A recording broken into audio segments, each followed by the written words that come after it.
சொக்கநாதன் பெற்றெடுத்த பிள்ளையாராம்.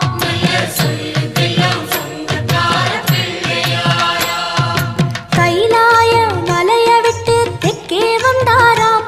இந்த பிள்ளையாரு பட்டி கண்டு இருந்து விட்டாராம்.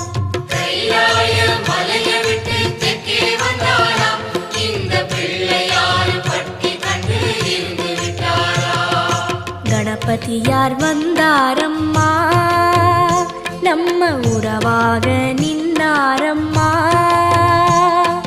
கணபதியார் வந்தாரம்மா, நம்ம உறவாக நின்னாரம்மா.